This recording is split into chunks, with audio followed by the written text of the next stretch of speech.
What's up, everybody? This is a very, very rare introduction on the podcast. And we have a saying in journalism, it's called burying the lead. And we do that a lot with the podcast because we just try to keep the conversations just exactly that, as conversational as possible. And wherever the chat goes, it goes. But this one with Mark Paaluhi, he is, I think, important to get the details first as we meander, we wander around throughout our conversation. And so Mark is organizing a Hermosa Beach Open put on by the city. He's running it. And I just want to give you the details, just the straight up details before we get into the actual show. So the dates are September 4th through 7th. That is right after the AVP Chicago Open. He is shooting to raise $200,000 of prize money. It'll be a 32-team main draw for both men and women. 24 teams will be straight into the main draw. And here's the really fun part. So there will be one international wild card per gender in the main draw, one international wild card per gender in the qualifier, and then any American can play with whoever they want. So any American can pick up any international partner they want. So the field will be very mixed. It's super exciting, especially since there's only 3 major domestic events this year. And then, of course, we'll have the AVP League, which is also exciting. But this will be a 4th major domestic event here at home in Hermosa Beach. So it's super exciting. You can find all the information at hermosa-open.com. That's hermosa-open.com. And that'll give you a link to all the information, and also where, if you feel so inclined, you can donate to the prize purse. And it is a 501c3 nonprofit. So any money is 100% tax deductible. So hermosa-open.com, you can find all the information, where you can help, and all the rest. And before we get into the show, I also want to give a shout out to our sponsor of this specific show. That is Aura. So I've said it a couple times throughout the podcast that data protection is so important in today's society, and your data is just getting sold all the time. So all those spam calls that you get, I'm not kidding, like 10 to 15 per day. Since I've started working with Aura, it's dropped significantly. But it does a lot more than that. So Aura not only protects your data, it lets you know when your passwords are compromised. I get little notifications whenever that happens. You go change your passwords. Easy. It protects you from all of that. So with Aura, you get alerted when personal information is being sold on the dark web and by data brokers. It automatically removes your information from data broker websites and helps you take action if it's exposed. And so all those spam calls, it's removed those information. I get maybe 1 to 2 per week now, down from about 10 to 15 a day. It's been awesome. And it's super important right now because AT&T just revealed that over 73 million customer records, both existing and former customers, were released on the dark web. They recommend those affected use strong passwords, monitor account activity, and consider credit freezes or fraud alerts from credit bureaus. But Aura does all this for you. And best of all, you don't have to download several different apps because just Aura does it. Aura is always on, always doing the hard work of keeping me safe so I can focus on other tasks with peace of mind. So I value privacy and I value yours. Highly recommend you go to aura.com/SANDCAST, aura.com/SANDCAST. Start your 2-week free trial like it goes with all of our sponsors, even just a free trial. Anything you use with our code, with our link, it greatly helps the show. It greatly helps our sponsors. So check out aura.com/SANDCAST today and enjoy this show with Mark Paaluhi. All the details I just mentioned will be discussed at some point. It's a super fun conversation, and I think that you will thoroughly, thoroughly enjoy it. As always, much love. Shoots. Look at the window view, everything. Oh, yeah.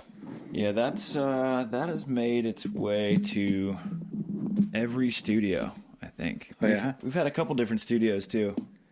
It's funny, dude. We have everything so dialed, except for these little stools. Gabby, she's like incredible, like building us the whole studio, basically. And then that's our last. We got to like counterweight it with all these books. This picture, I noticed the picture is backwards. Is it? Yeah. Wait, for real? Yeah. How is it backwards? Well, it's like, you reverse when you take a photo because the courts, all the courts are on the south side. I mean, there's 2 courts there used to be 4. I think there's only 2 now on the north side. But all the courts are on the south side of Manhattan Pier. So this It didn't used to be that, right?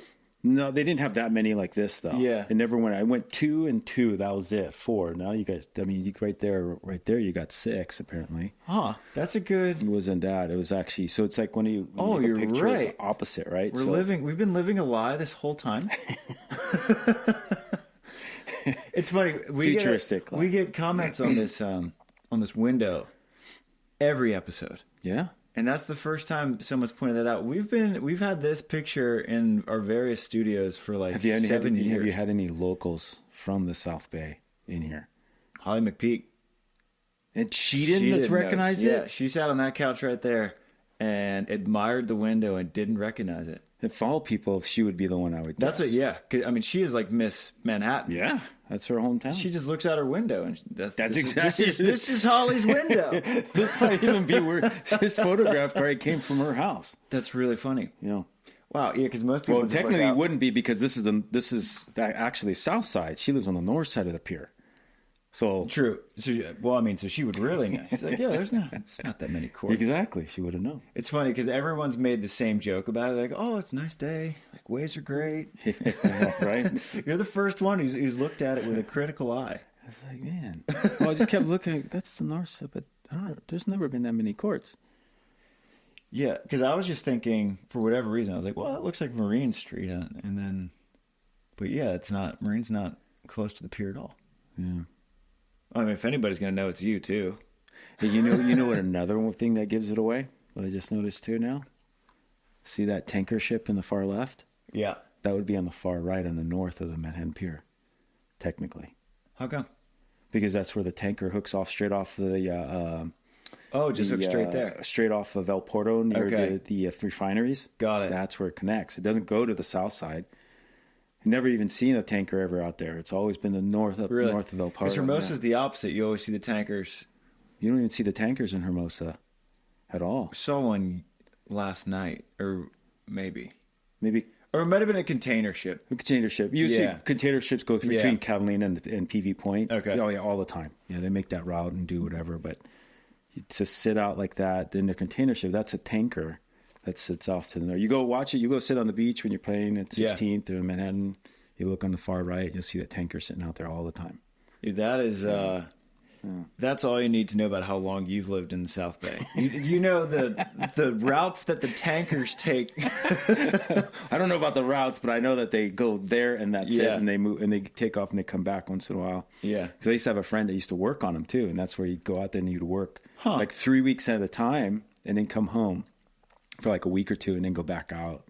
It's pretty good money on those ships too, I think. Yeah, he used to do pretty well. Yeah, I remember last summer, me and Delaney and her family, we went to Alaska, and I was competing the next weekend after. So I found a gym and was lifting and was hanging out the sauna, and a couple guys came in and they had just jumped off a fishing boat. Oh yeah.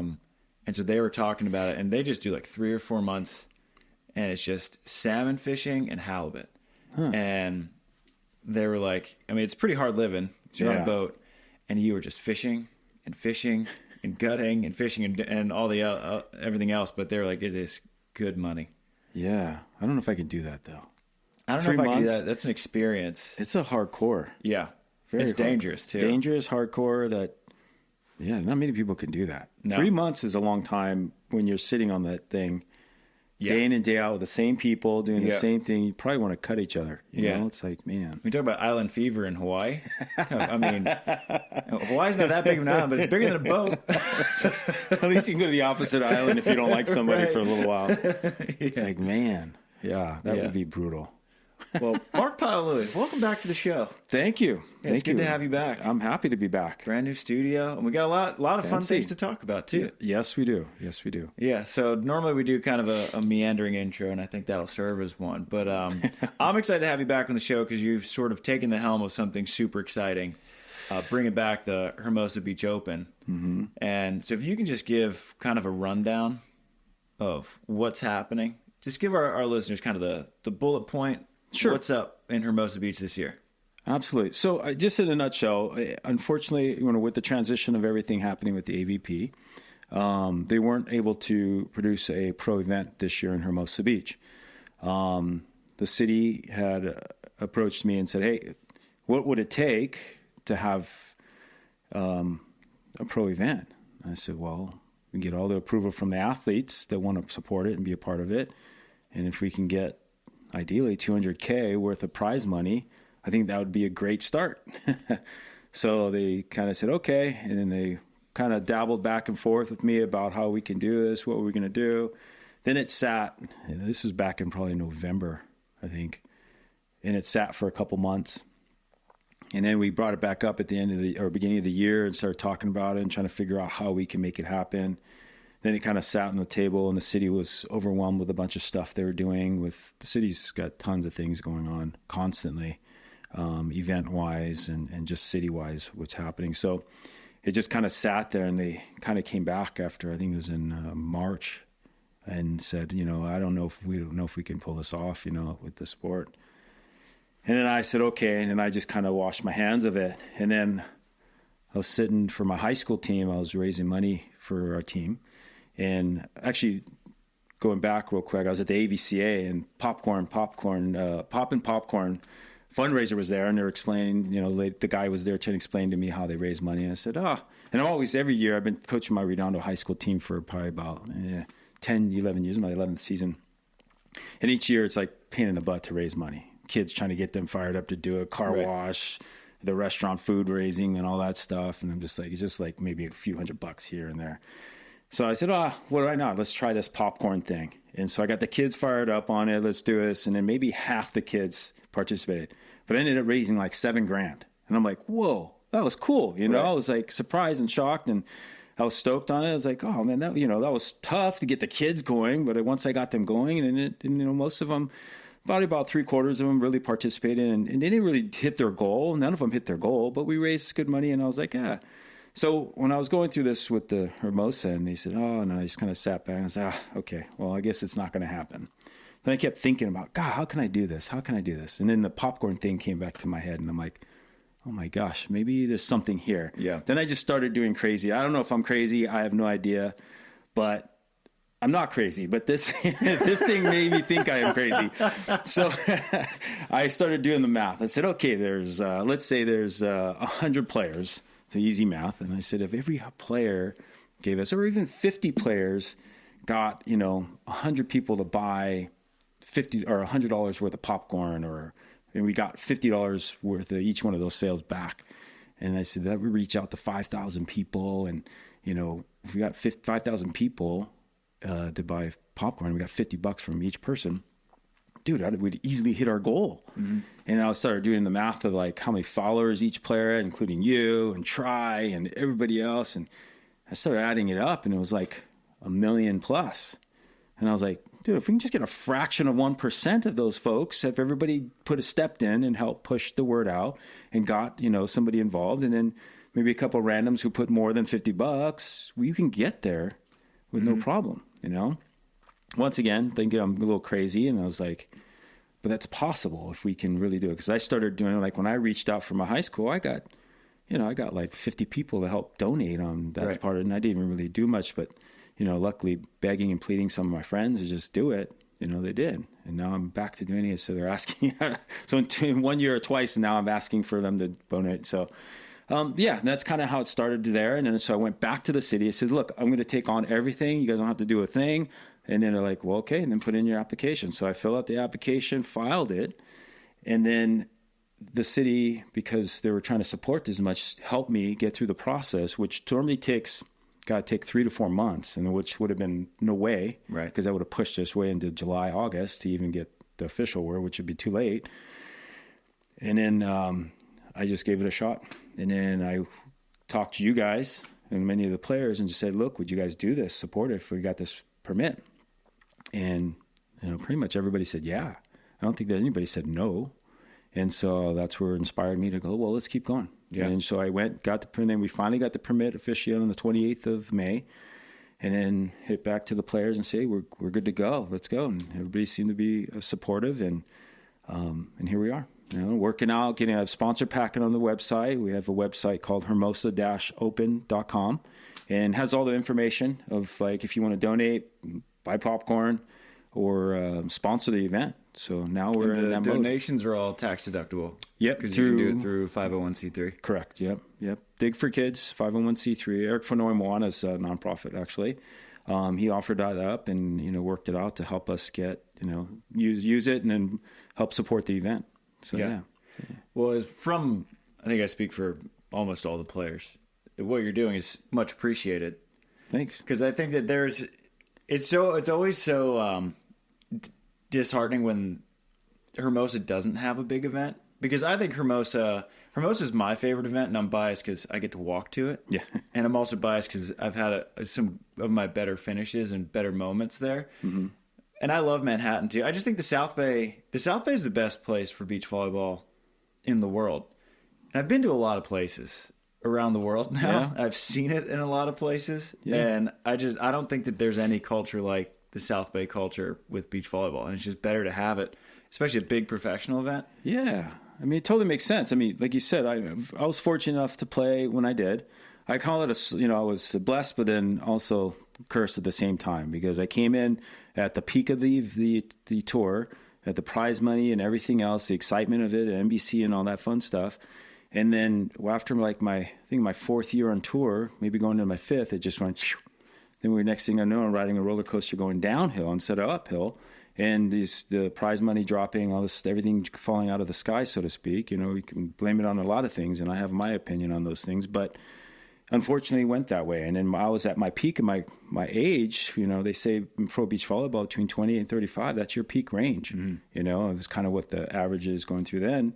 I just turned 28, 29, and 27, 28, and it was pretty much washed away for me at that point. And the rules changed to the shorter court, which really killed my game because I grew up playing the big court, which I felt like I benefited off of that more and didn't have the time to change at the point. So I went off and did my thing. But, yeah, I mean, you've traveled the world. A lot of the players haven't seen it. And Hermosa Beach, that's why people want to come here, right? This, all the players around the world. New Zealand was just here this morning training this whole week just because they're preparing themselves for their own Continental Cup type thing, So... all the team, China, Austria, everybody comes here. Mm-hmm. So, I mean, that should say a lot about the whole, culture here and the beaches here. Yeah. Yeah. People, they want to play here. And it was funny because, I replied to a YouTube comment at one point and I was like, pretty much everyone wants to play on the AVP. Mm-hmm. They want to play in the U.S. And there were a lot of people saying, no, like classic American thinking that everyone wants to come there. I'm like, no, like I've talked to the players. Yeah. Like it's not that they don't want to go to the Olympics, it's that it would be really nice for them to play the Manhattan Open too. And now it's like what you're doing with Hermosa is a semi-open tournament where international players can play so long as they have an American partner. Well, I mean, it would be considered, in my eyes, of true open. In the Opens back in the 80s and 90s and everything, and we had limitations on international play. So that was an open, but everybody can go and play, and before when it got so big, they had to at least thumb through some of the qualifiers to make sure you have at least your AAA. And that was some of the things like Matt Gage and some of the administration at the time had to make sure. And so, like you said, Hermosa has always been a big event for you, and that's how I started. I remember watching my very first event down in Redondo Beach at the lagoon there. Yep. In the Cuervo event, and watching the guys hitting, the ball and hitting it over the fence, and then kids were chasing it down. I think I was like 12 years old or something, 11, 12. And then it just kind of sparked my interest in the sport. I didn't play, but I just was sparked. My dad liked to play, so we wanted to check it out. And then years later, Hermosa Open was there. I happened to be watching Scott Akatabi and Brent Frohoff. They were the young guns at the time. Yeah. This was probably like the early, mid to late 80s. And that's when I really sparked. And I was a sophomore going into my junior year that summer. And I started playing that year. And that's how it got me interested. So Hermosa's always had a special place for me. Got me, into the sport, and I've always, I grew up down the street between 1st and 2nd Street in Hermosa, so I literally walked there. Obviously, Manhattan has its culture of the Wimbledon of beach volleyball, and so that was always, the big one. But Hermosa was always the big one to me. So like Manhattan, That can be that's our Masters. Yeah. That's fine. We can take the U.S. Open, whatever. It's cool. They're big events. I agree. So yeah, and that's what kind of sparked this thing. I think for me personally, it's and I think a lot of other people, especially my age or older, a little frustrated with how things have gone for our sport. And I don't know, this is our opportunity. This is the way I look at it. This is our opportunity, not just mine. It's our opportunity to put something together, have some fun with it, and kind of bring back what we feel, a little bit of what we feel would make the sport good again, so to speak, and really exciting for people to be a part of. And my hope is that people really engage in this, be a part of it, be a part of the build of the sponsorship of it, and to maybe take a little personality, come out here and really support it when it happens. Yep. So that's where. What are some of those things that you think would help make this sport great again, so to speak? I mean, my personal view, I mean, people want to compare our sport to all these other things, you know, especially like NBA, mainstream sports. To me, you just can't. It's not possible. Kent likes to say sports roulette. What's that? Kent calls that sports roulette. Oh, does he? He's like, what sport are we going to compare ourselves to today? Basketball. Ding, ding, ding. Yes, sir.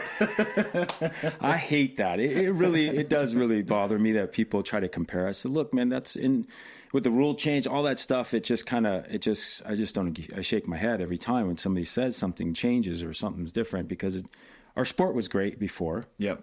I think it still is in some respects. But it's kind of getting pushed out of where it should be. And to me, it's a lifestyle. It's not a mainstream sport.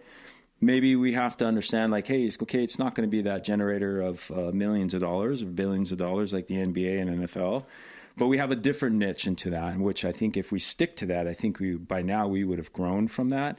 But so we have to kind of reel back and go to the beginning, meaning we have to keep it as a lifestyle sport, There's not a single person in this world, whether you live in the Midwest or in the middle of the country someplace, that has no coastal bearing to it.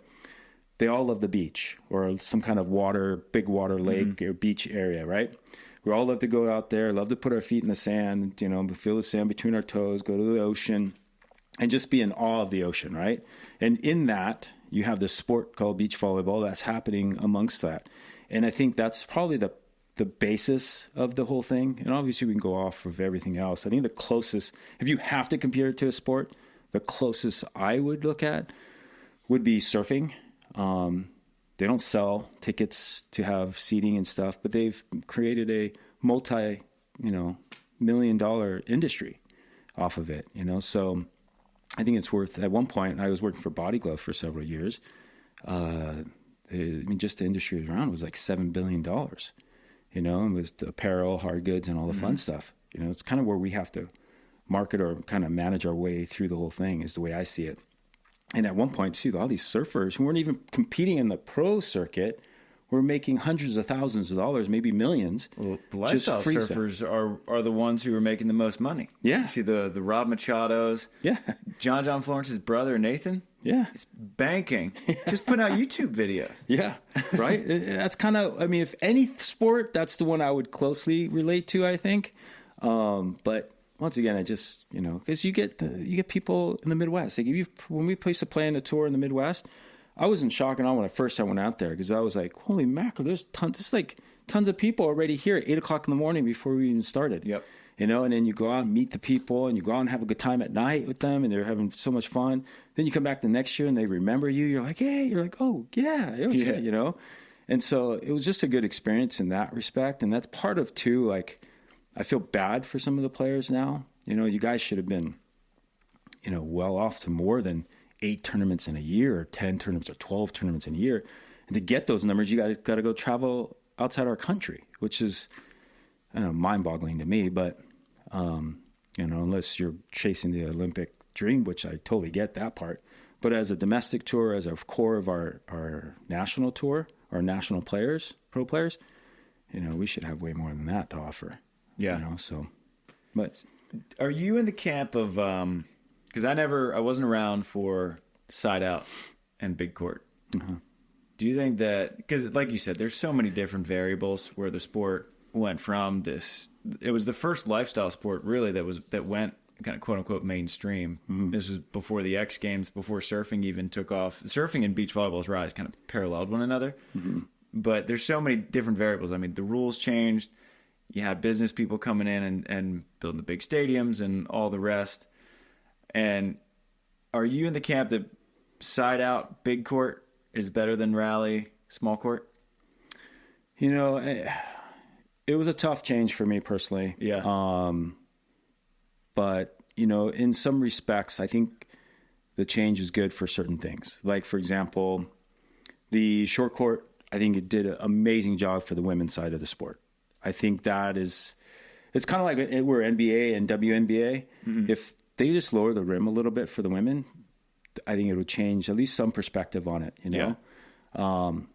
I'm not sure what that would mean too much of that, but if they were to, I think that would it. Just like with beach volleyball, if we kind of put the men on the bigger court, because the guys are so much more athletic these days. Yeah, I think I compare that sport to the NBA. Is that the athletic side of the players these days over the roof, right? Just like NBA. Yeah. But if you look at the actual skill level of some of the players, not near as what you would have saw probably in the late 80s, early 90s. You think so? Athletes, yeah. Skill level and the fact like just the ball control, the range of jump serving because of it.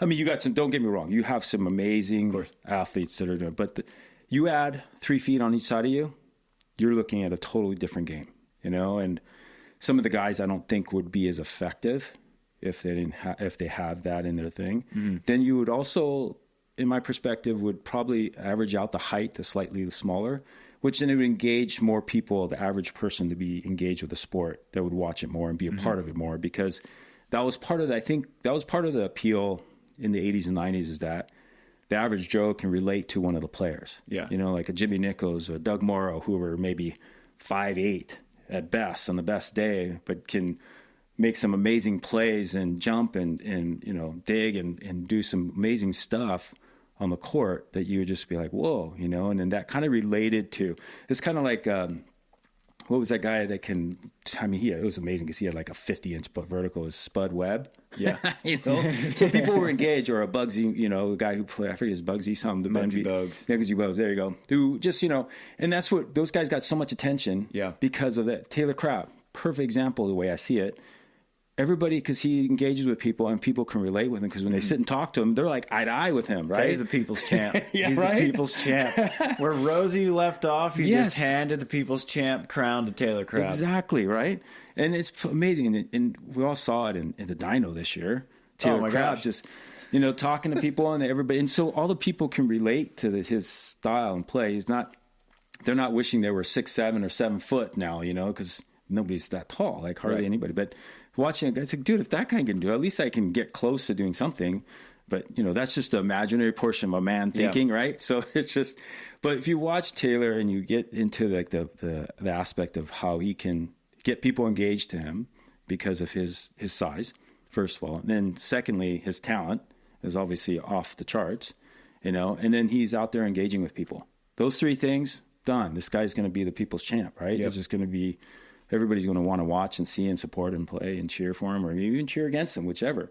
But he's got their attention. Dude, it was so funny. So Tay, he plays everything. Yes. Right. He'll play 4s at 21st. He'll pick up Matza and drag him through the dyno finals. So I'm walking Austin at the pier on Sunday, and who do I see in the most random 4s tournament? No prize money, but Taylor Crabb, Landon Tuzineza, Miles Magututia, and a guy I've never heard of. And I was like, of course Taylor Crabb is playing in this. And he's just playing a bunch of weekend warrior. And I was like, of course. And Tay's he's got his little PB&J set up by his chair, and he's just cruising all day. Yep. I think Tay embodies that old school spirit better than anybody, where you go to the beach. Yeah. And you just play. And you play, and you play, and you play. And if you can't beat him, he's going to stay on the court. Yep. That's Tay. Yep. No, that's exactly. It's kind of like what MD showed Try. You know, Try was kind of, at one point a couple of years ago when you guys were doing a podcast, and Try was kind of like, oh, I'm going to burn out. And it's like, MD's like, dude, just go down and play. Yeah. Go play with us at 4-man down the street. Go play in one of the 16th Street 4-mans. Have some fun. And play. And then I talked to Try a couple days later. Yeah, I got to get out there and just play. He still hasn't really done it as much as he should. But that was the idea. That was the whole concept of how, that's why kind of old school still sticks around. I think that's the concept of that. And it's been 20 some plus years. Usually that stuff's gone and done, right? But that's why it sticks around so much, is that because of those old school ideas and processes. And that's kind of what we want to do with this Hermosa Open, is kind of bring back that no bleachers, old school setup and stuff. We want to keep the traditional rules you guys are playing now, which is fine. And we can do all that, even though I've had multiple people, some sponsors say, hey, if you do this, we'll maybe put some money in to make it a big court. And I said, well, let's make this one what it is. Yeah. If you're seriously about that, we can maybe throw one out there next year. And just kind of do it. It would be fun. I think it would be fun. It would be good to be able to maybe answer some of those questions we have. Maybe the women's side stays the short court, big side men's side go to the big court. I know it's going to be hard to change that because of what's based on the Olympics and international. That's kind of driving our sport now. I don't think, sorry to cut you off. No. A theory that I've been growing on, and this actually comes from Mike Dodd. When I was writing my first book, I was talking to Dodd, and Adam Johnson backed him up on this, and since then a bunch of people, and he said that I think the Olympics is one of the worst things that's ever happened to our sport. And when the first time I heard it, I was like, that's crazy. The Olympics is the greatest thing. But now that I think that the Olympics has sucked up all the oxygen in the room, and we don't build up. We got 4 years in between, and the comparison I made to Delaney the other day, it's like we're Whoville and all we talk about for 365 years, Christmas. And with beach volleyball, like, we're forgetting that we have 4 years in between this sport. And I think the Olympics is an incredible event, and we should give it its due, because it is like Christmas, where you get all the songs and the hype. It's the greatest holiday ever. But we shouldn't forget Thanksgiving. Yeah. We shouldn't forget 4th of July. Shouldn't forget birthdays, anniversaries. And that's kind of what we've done. We've forgotten everything else. Yeah. And we've sort of made it this false idol where the AVP is like, we're going to do the league in the fall because we got the Olympic bump. But there's no such thing as an Olympic bump. I think that's the greatest myth in beach volleyball, is this Olympic bump, because you look at 96, what happens? We win gold and silver. 2 years later, there's no AVP. 2008, we win gold and gold. We have the most dominant team in the history of sports with Misty and Carrie. 2 years later, the AVP goes to 0. Then you got 2016 in Rio. Yeah. Huge Olympic Games, #1 television ratings, and the World Tour loses a bunch of money. Then you go to 2021. Norway wins gold, loses 4 sponsors. April and Alex win gold. The AVP changes hands again. There's no Olympic bump, man. I know. I have to agree with that one for sure. It's been like that. And ever since I remember when we were, I think it was in 94, maybe going to 95. We were playing, and they said, we're going to go to Atlanta. We're going to play where they're going to host the Olympics. And we went there, and they were still building the facility. And for my first year, I was actually, I think 93 is my first year. And they were starting to build, I think, in 93. And we played a qualifier out there, and half the stuff wasn't even done. Mm-hmm. But they had us play out there and everything. Yeah. And there was a big rainstorm, and everything was flooded. And we're playing in ankle-deep water out there and everything. And then I just was thinking, is like, we have this Olympic thing. That's just really going to set this thing off. So I was so excited about all that stuff and how things were going to happen. Then the following year, they had an AVP event because they started finishing off everything. We went there, and it was kind of outside of Atlanta, so it was kind of a bit dry. We got a pretty good fan base coming out and stuff, but it was still like, it wasn't that much. And then Atlanta obviously brought in a whole mess of people, and then thinking, okay, we're going to start really booming this thing up. But then prior to the actual Olympics, what my thought was is that going through all that process, it was just a hassle and fight between international FIVB and the UAVP. And USA Volleyball was even in the mix, really. They were just kind of there. Right. Because their focus was indoor. They didn't really, I don't even think I can't remember if they even had anything. Finally, they got pushed to have to do something. I don't think they had a beach support system till 2004, maybe? If that. Yeah. Yeah. And the whole point was that they didn't even get involved to help process our national team. And that was when really things hit, because you look at it like any other sport in the Olympics, they had the trials within their country, to send their players. All our players, they were telling us, had to go international to go compete and see if you can make the Olympics and to represent the United States. And we're just like, what? Yeah. So, I mean, thankfully the top players and the players kind of fought against that and did what did. And thankfully the process of what happened the way it did. You know, no disrespect to, you know, those guys who did go out, Senyo's and Carl Hankel and St. Carl Smith, Hankel, baby. And which in hindsight now, it's like, well, I created one of the most highlighted games in beach volleyball history, so to speak, right? You know, so everybody found their way to do it. But I think looking back, it was just no support and all that fun stuff. And then, like you said, 2 years later, took a quick nosedive. Yeah. Playing for $4 million in prize money, you know, all of a sudden down, next thing I know, we're playing for $600,000 prize money. I was like, what? For the season. For the season. Yeah. Yeah. It wasn't one event, like $600,000. Yay. It was, no, it was like for the season. I was like, oh man. Cause that's why I say my career time was like blessed, but then cursed at the same time. Yeah. I was lucky, but unlucky. Like I've got to be a part of a big portion of that good stuff coming in. And then being at the beginning, just getting all swept out from underneath you. Yeah. You know, so I was like, man. And then I fought through all that time all the way up to 2003 and or 2004 or something. And that's where I realized that this is. And that's when, I mean, I think an underrated sort of era of beach volleyball is 2000 through 2009. You could make pretty good money on the AVP then. Because I think it was more 2003 to 2009. Okay. But there was obviously still, I mean, they were doing, but I still think I think the most was like 14 tournaments. I'm not sure how many, because that was when Leonard Armato was running it. Mm-hmm. I don't know what his peak was, but I know the top guys were making 6 figures prize money. Yeah, I think they were close. Yeah, and there was a lot of good stuff during that time for sure. Yeah. For sure. But unfortunately, what happened? You know, right. The big question: why and what happened? Again, you know. So I mean, the way every time I look back, I mean, from when I started in '93 till now, I mean, I think it's changed hands like 8-9 times. A lot. I'm just like, in that time frame. Keep track of it. Yeah. Yeah. I mean, I try to count. I remember. I'm like, man, that's a lot of changes in 30 years. It's like, man, it's just sad. Yeah. Really sad. Yeah.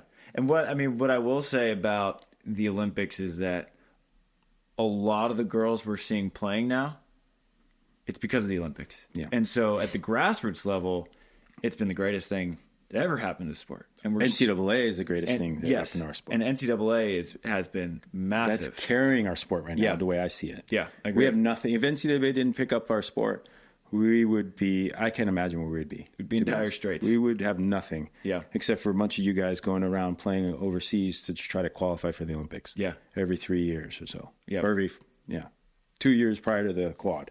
Right? So it'd be, and in between the other 2 years, between quads, what would you be doing? I don't know. Like we would have, you just probably be playing 4-man with us down at 21st Street or 16th Street, you know? Taylor would be there. We know Taylor would be there for sure. But that's why I think that what you're doing is super important. Because I like people who do stuff in beach volleyball. Because the amount of idea guys out there, voluminous. They're abundant. Oh, but I like the people who just sit down and do shit and execute. And you weren't like, hey, we have this opportunity. If someone would like to go take it, I would love that. You were like, hey, I'm just going to go talk to the city council. Yeah. Cool, we got the approval. All right, I think we can raise some money. Let's screw it. Let's rock and roll. Yeah. And I think that we need more people like you who just do stuff. I appreciate that, man. I do. It's in one of the little parts of me. There's so many little things of me. It's what's driving me to do this. But one of the other little parts is exactly that. It's like we've got all these people, whether you like the AVP or don't like the AVP, we definitely have some critics on this stuff, right? So they'll definitely tell you their 2 cents of why it doesn't work or why we're doing this or how come that. So one of the things doing this thing is that my hope is that a lot of people will learn from this, including the city of Hermosa, and what it takes and what they could do to help support this sport, because they're a big asset of this sport, and I'm hoping that they understand. I think some of them do, and I think a lot of them will continue to understand that. Manhattan, I think, grasped it finally. They've really understand it now.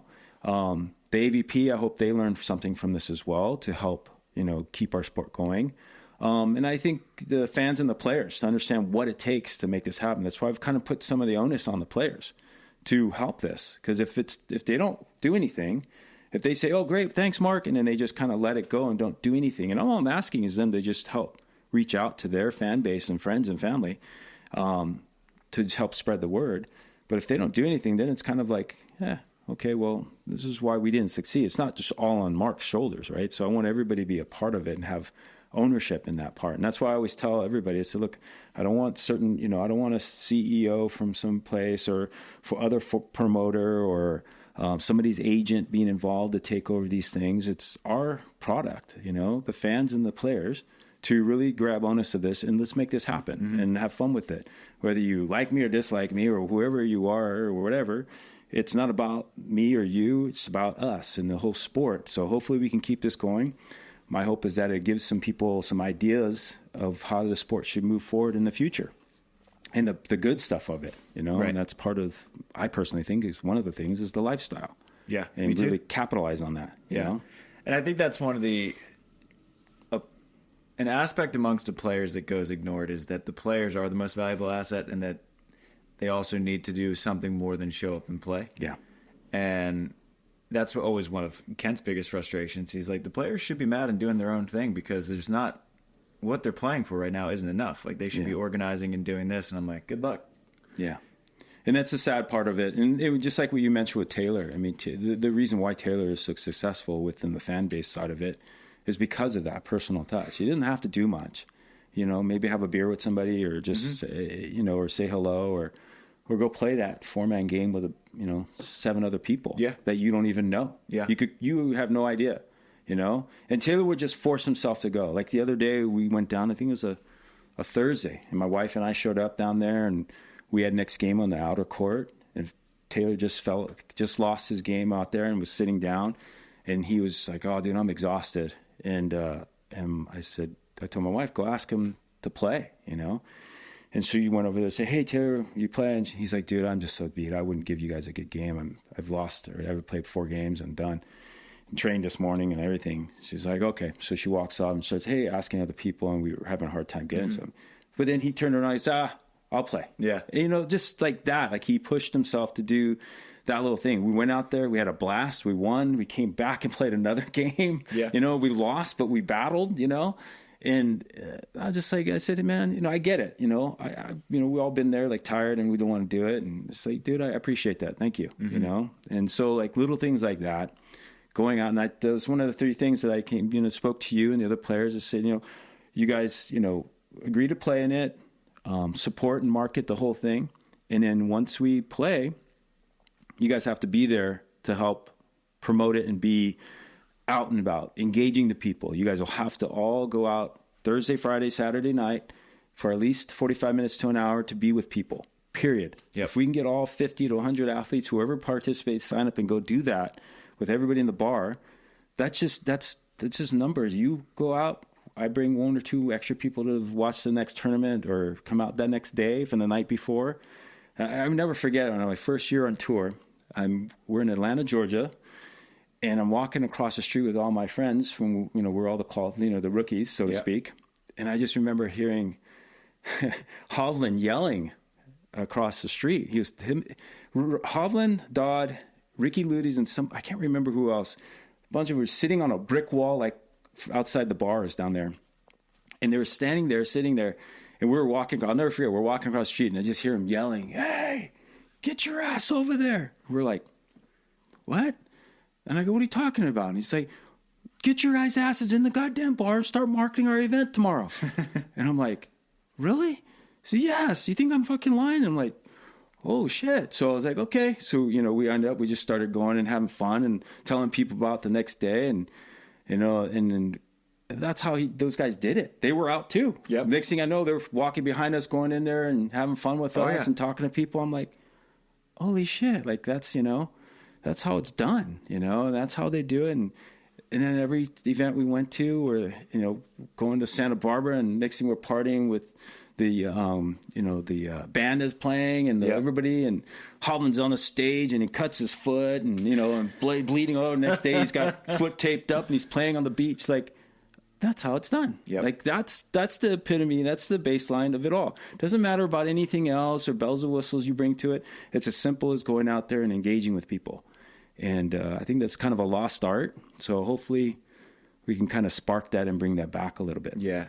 Because when I was reporting on the Kings of Summer that I wrote with Kent, I talked to David Wilk and Craig Masuoka, who founded the original Pro Beach Tour, the California Pro Beach Tour. Oh, really? Yeah. Nice. And so what they would do is that they would have the event and have it all set up, and then they would get there to the next spot ahead of time. And they would do all the radio, the newspaper, the television, all that.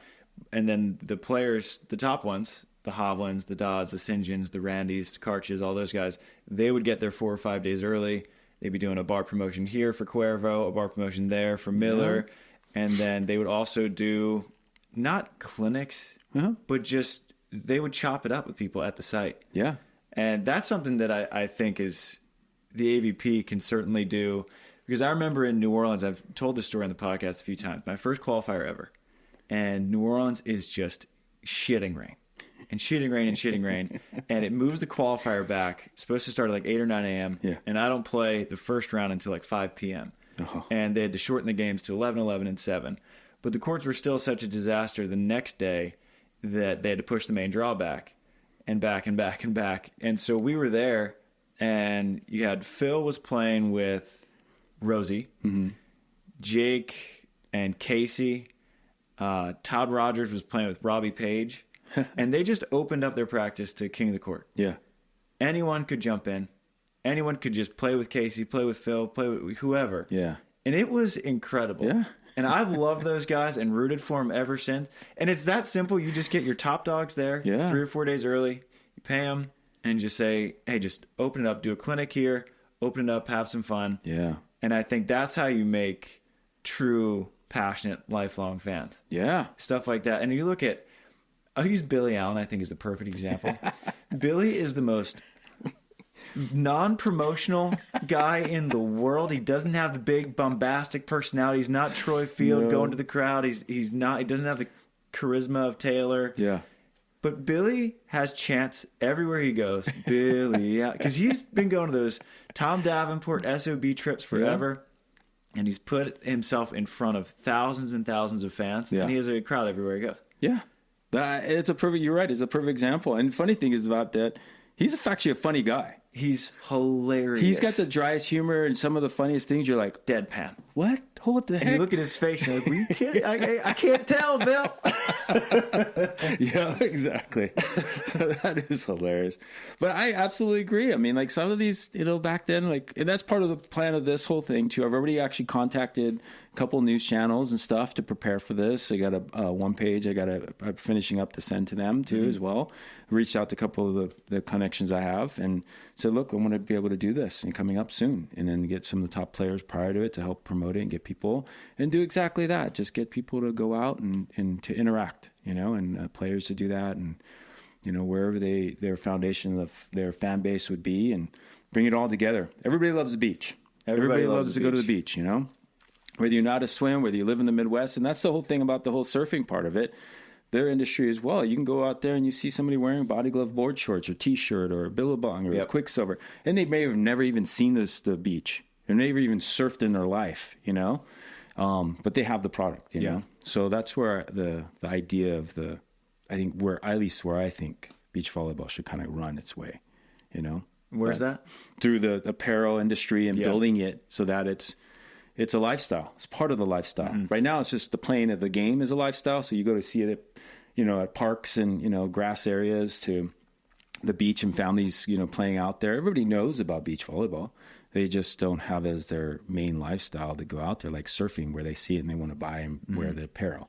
If we can do that with our industry somehow, some way, then I think it's going to be on. And the big part that's helping that is collegiate beach volleyball. Yes. Because they're reaching into spots that we have never reached into, or we have, but it's never stayed. Mm-hmm. Arizona, Texas, the Midwest, the Northeast. My company building beach volleyball courts. We built several courts in the Northeast, Boston, Baltimore, Virginia. Where'd you build in Baltimore?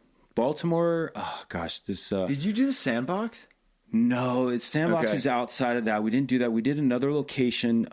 It's called Volleyball Sports. It's pretty big in that area, and they've kind of grown. They're actually in Denver too as well, and they have multiple sports of things. And one of the things that's really helped and they really liked is the beach volleyball portion. Yeah. So they've hired us to build out of their courts. So I can't remember the place that's called something Flats, I think, or something like that in Baltimore. Okay. And it's kind of a new area. It's new, I think, near the stadium. There's a new stadium they're building. Okay. And so it's literally like maybe like a block or two from the stadium. You could see when we were putting the courts together. Got it. But anyway, it's a good league communication, or community type place that people come and have fun and play beach volleyball. Mm-hmm. So the point of the NCAA and all that stuff, it's all reaching in these inconsistent spots, not just an AVP Pro event going there and competing and then leaving and in the park, some people play afterwards and maybe have some small tournaments and stuff. But NCAA with those colleges being there consistently, it's growing off of that, because those athletes are coming in there and finding a home to play and be able to consistently spread that throughout the college level, the play people, the community, the parks, the regular, the facilities that have beach volleyball facilities, indoor or outdoor, sand places, especially in the Midwest there. But, so that's where I think it's really need to grasp on and kind of move that needle to help us grow. Yeah, because I think that's one of the toughest parts about beach that make the comparisons to other sports so erroneous is that there's no industry. Yeah. You have a ball, nets, and lines. That's kind of it. And whereas even surfing, you got the surfboards, you got the board shorts, you got the wetsuits, and all the various different kinds of wetsuits. Because really, our whole industry, we buy surfing stuff. Yeah. We play beach and board shorts that are surfing companies. Yeah, exactly. And because that's, people are like, we should be like the PGA Tour. And one of my buddies, he won a smaller PGA event a couple years ago. And he was able to buy a really nice house with pools and tennis courts and all that. But you look at the golfing industry, it's obscene. Yeah. Every golfer will spend $1,000 just on their bag alone. Then you got the balls and the memberships and the courses. It's a massive industry where beach, the beauty of it is that it's so rugged and roguish, but that's also sort of why it's a small market thing, is because the industry is very small. Mm-hmm. Yeah. And, there's, I guess it's kind of a lot to that, but every sport had its start, right? NFL, NBA, and NBA struggled and merged with the ABA and created its thing, and NFL did their thing with their merging into the true NFL that it is now, and Joe Namath being crazy and saying, I'm going to win this, and ended up winning, so everybody had that moment and then just continued to grow, so they can make millions of dollars. We have to reel it back. We're trying to go straight to the top without going through those steps, because we went through those steps, we lost our footing, and everybody since then has tried to push us to this higher step, thinking they can just leap to this elite level and come up with this crazy ideas of how this sport should go, and never really creating a foundation and reestablishing that foundation. Our sport hasn't had stability, like I just mentioned, like 8 to 9 different leadership roles in the last 30 years is not a way to raise foundation, right? So, and then, once we do that, then we can start growing it back. Everything should be back to where it was before. Simplify everything, free, get everybody's attention, grow the sport. Then you can start tacking on things and making that growth pattern of the industry, like you said, which is the stability part, which Ken talks about quite a bit, and how the sport, especially our sport, has to be. We can't base it off of admissions and stuff like that, because we can't. The coastal is tough, But so there's other ways of doing it, I think. Yeah. So let's get into the sort of finer details of the event. So the event is September 4th through 7th, which is a Wednesday through a Saturday. Yep. So for all the fans who are looking at their calendar and thinking we got it wrong, these are the right dates, just a little different. 32 team main draw. Yep. 8 coming out of a qualifier that is unlimited. Unlimited, man. If somebody just texted me, asked me, say, hey, how many qualifiers? I said, look, if we have to push it to Tuesday start time or Monday on Labor Day, I'll do it. Yep. Let's do it. Let's get everybody an opportunity to play, have some fun. And, and if they don't qualify, they can go play. What's great about that weekend, we have the Laguna Open and the Hermosa Open. So there's plenty of opportunity for everybody to come out and compete at the highest level and play. But yes, go on. Sorry. And then we got, there'll be one international wild card in each main draw. And then players can play with whoever they want. So any international player. So Anders Mole could get picked up by Triborn, for example. But Anders and Christian, unless they get the wild card together, they can't play together. I love that so much. I think that's going to be huge. That was an addendum made by Chase Budinger. Chase? Yeah. Nice. Yeah. Okay. Chase, because I sent out an email to all the players, and I'm always for a complete open season. Yeah. And because I think that's been one of the toughest parts of the AVP is that it doesn't have the best players in the world. The women, it has a pretty legit argument. If we have a couple of Brazilian teams, you got pretty damn good quality. But for the men, best players in Europe and South America. It's just the way it is. Unfortunately, this time and age, yes. Yeah. And so I'm just like, I pitched complete open season. Let's bring everyone. And Chase said, well, what if we did one wild card plus any international player can play, but they have an American partner? I said, that's a great idea. Yeah. No, and I think most of the players agreed to it, right? Yep. And I mentioned to a few of the players, and they're like, "Whoa, that's exciting! That's great!" Yeah, and if a top player can find and just for this event to make it exciting, play with maybe a Brazilian or who knows, Yeah, I mean it'd be so fun to see. I always think about like the dream teams. Like if you saw like a Anders with David Amon, like holy shit, that'd be fun. But I mean, even American-wise, like, because everyone always talks about, who my hall pass partner would be. Yeah. If I could just drop my guy for one tournament, that's actually a cool thing that Wilco Nijland, I don't know if you've spoken with him at King of the Court. Love Wilco, but he is their event in, I think, Utrecht. You have to play with someone from a different country. Really? Have to. Which I think is cool. Yeah. Because he said, everyone always talks about it, but then they feel bad about dropping their partner. Yeah. So we're taking that out because you have to drop your partner. Yeah. And I think it's pretty cool. That is hilarious, man. That's great. That's like, it's like telling your wife, like, who's your celebrity hookup that you could get a hall pass with, right? It's like, I love that King and Queen show that does that. And she's like, oh, this actor. And he's like, oh, you're a hairstylist. And she's like, what? They made it too realistic, like too close to home. She was like, no, you said. Like, anyway, but I think it would be great that way. And I think it'll help really get attention to the tournament and the sport. And maybe we'll see who comes out of it or what comes out of it, But the only question is like, so for example, who's some of the international players that are playing now currently on the AVP? Like who do we have? Like, right now, it's just Brazilians, I think. Well, Brazilians and Canadians. We got Alisson. Oh, yeah, Alisson. Alvaro.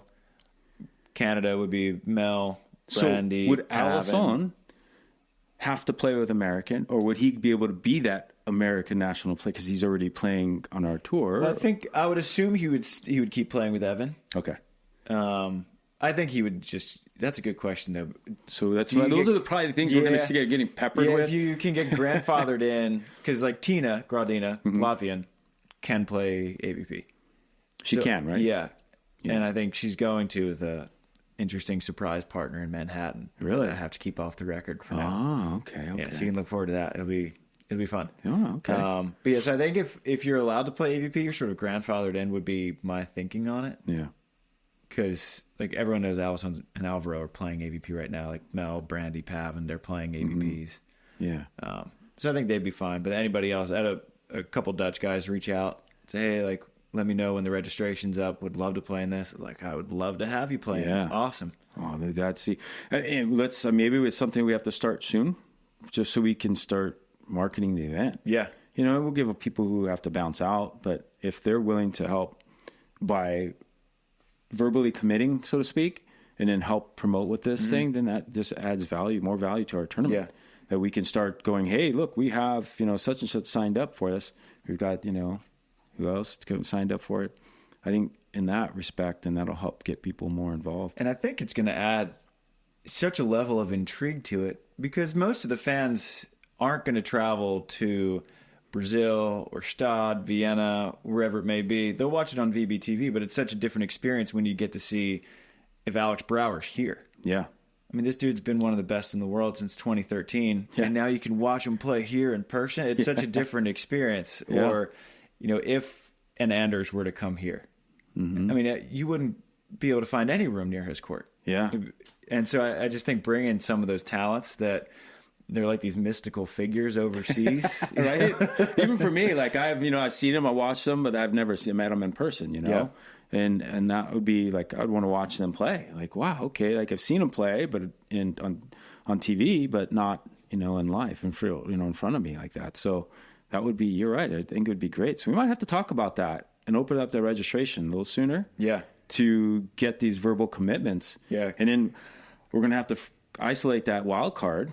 Yeah. And then once that happens, the people who have registered to play that are international, then they're going to like, well, we want to go still. Let's Right. go They can call. re-scramble. Yeah. And Yeah. they can go and talk to whoever they want to, Yeah. and get those lock-ins, Yep. So, I mean, that would be, I think, that'd be great. Like, I'm not sure if Taylor is not going to be able to play in it, so maybe somebody want to play with Theo. Yeah. Theo, you ready?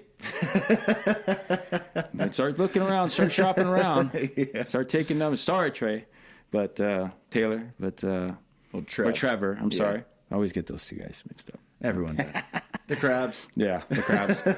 I mean, it'll be amazing. I think that'd be good. Yeah. So what can viewers, listeners, whoever do to help support the event, help you with it?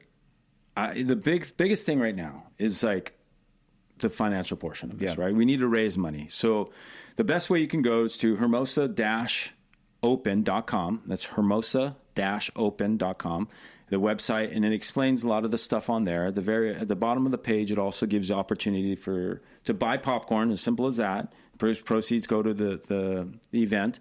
And then Eric Fenoy's Dig for Kids, nonprofit 501c3. So if you want a tax write-off, you can donate straight through that. If you're a business or a company that wants to put a sponsorship idea together, there's a sponsorship package on there as well, with different tier levels on it. And, we're open to discuss what your ideas and, opportunities are. We've got a lot of people and resources coming out volunteering some stuff, which is great. But none of this comes through unless we have the money, right? And the big goal of having a good prize money will help get these athletes here to really make this a big event. And that's what's going to, once you're that, then everything opens up, is the way I see it, right? So if we can focus on getting that prize money, then we can focus on the production of the live stream to be free for everybody around the world. And, then we can hopefully work with Volleyball World. Hope you're listening. Come again, work with us and getting this thing going so we can really spread this event around the world. But it's going to be free. Regardless, we'll have it free because that's my pet peeve of the whole thing is everything free. Everybody come out, have a good time. We got Kona Big Wave as one of our sponsors for the event, so we'll have some beers. Yeah. That's kind of it in a nutshell right now. Yeah. Well, Mark, you're the man. Thank you. I appreciate you. I think I speak for pretty much every player who wants to play in Hermosa Beach. They appreciate you. Is there anything else you want to add? No, I appreciate you guys having me on board, and hopefully we can do this. And if you want to build your courts too, you can also go through our website at sandcourtexperts.com. We'll also help support and bring this event together. So let's make it happen. Yeah. I'm curious, is there a facility that you're especially proud of that you built? Man, there's actually a couple. Cal Poly's is sick. You did Cal Poly, right? We assisted in building and designing Cal Poly. We're very stoked on that place. Todd Rogers has been amazing with that. LMU has been a nice one. We've been LMU's part cool. of it. I went out to a practice earlier this year to just sort of shadow John. Yeah. And when I got there, I was like, oh, man, this is sick. One of the funnest ones that we did was for a former NBA player, Chris Dudley. Okay. Lives in Oregon. It's just, I don't want to see his place, but his backyard, he has a horse corral, and we created one of the corrals into a beach volleyball court right next to his house. Probably one of the most scenic and most beautiful places I've seen, and it's really amazing. His little lake out there, big grass area, the corral is created into a volleyball court, and it was one of the funner ones we did, and it was really cool. God, we've done a few. Oh, Eckerd College. We just did that a few months ago. D3? D2. It's I believe it's a D2. Okay. Maybe D3, I forget. But they're based in Florida near St. Pete. We really liked that. We had a fun time designing and building out their border, what we call it, a decorative wall, where you can just sit around it. So people can have their feet in the sand while they're watching. It's a 4-court facility. And the team there, coaches there have been great, and the ADs and everybody was supportive in putting that together. We've had quite a few. We've been very lucky. We're hopefully going to get Stetson to redo some of their stuff there, and we've done a lot of stuff with for University of North Florida, and we've helped do some stuff with USC, and a bunch of colleges and stuff that we've kind of worked with in places and sports facilities. So we've been very lucky, been in that kind of field, and we're stoked on a lot of those ones we've got to build and really be creative, and have fun with it. Because my business partner and I, Butch Hendrick, we love the sport of beach volleyball. I met Butch through playing on the tour in the early mid '90s, and got to know him. It's a funny story. When he met us, or me and a couple of my buddies, that first year in Clearwater, he ended up going back to, he's a contractor by trade, went home, built a beach volleyball court in his backyard. Okay. His kids were young at the time. He said, oh, this would be fun. Did that. Hung out with us. We got to know him for a couple of years. Then he decided to build another house for himself a few years later, and he built this beautiful beach volleyball court in his backyard with lights, the whole thing. You could sit on this couch, watch a big screen TV, and see out in the volleyball court there. Perfect. And so he would come home from work, and this is kind of how things kind of got started. And people were always at his house. He'd pull up to his house, and cars were parked outside. He's like, God damn, what's going on? And everybody's in his backyard playing. And so a lot of the local bars and restaurants that had volleyball courts, and they really took care of it because it wasn't that big of a deal, but it was kind of a social thing. But people ended up going to his house, so they noticed that, and they were like, hey, can you come fix our court? So he started fixing people's courts, over the years. And then the Hickory Point Lake, Tavares, the city of Tavares said, hey, we want to build this facility, blah, blah, blah. And so he ended up building that facility right when the NCAA kind of made it a college sport and stuff. And then while he was doing that, that's when he called me. He says, hey, I think we have something here. And I go, what do you mean? He goes, well, they just asked me this college thing is coming through. I'm like, oh, yeah, it's a big thing. It's happening. And he's like, well, I'm out here building this volleyball court. It's 21-court facility. I go, really? And he goes, yeah. And he goes, I think we might have some. At first, I was like, I don't think I want to get involved with beach volleyball. It's too much baloney. And then after a while, I was helping. But I'll help you. So I helped him. And then next thing I know, I'm business partners with him, and we're just running with it. And so it's been great ever since. Yeah. You build a lot of courts. We've been very lucky. It's been at the beginning, I thought, oh, we're going to build a lot of courts right off the bat. And it wasn't like that. It just kind of started off slow because I was under the impression that because it's NCAA. And so we were just kind of trugging along like, oh, man, this is not going to, what's going to happen? And then it started picking up. COVID hit, and then people really started transversing outside. Mm-hmm. And then we started getting calls for like clubs and sports facilities and HOAs to get outside and building their place. So we started doing. And ever since then, it's just been constant. Yeah. And so we're very thankful for that. And, our sport's been great. Like because of NCAA, a lot of the players, former players, are all coaches now, right? They're all coaches and part of big clubs, or they have a career on that. And that's the other part we didn't really talk about of how our sport can really give back and how it grows, right? Surfing, and whether it's NBA, whatever sport you're in, if you have that foundation and you can bring it around where you can, as a player or a coach, you can go into something else in that field, so to speak, or become a college coach, become in, some sports facility or a club, big club that's, with the beach volleyball and all kinds of stuff. So, yeah, man. Mark, again, I appreciate you. Thanks, man. Appreciate it. Let's make some magic happen in Hermosa. Let's do it. Shoots. Thanks, homie.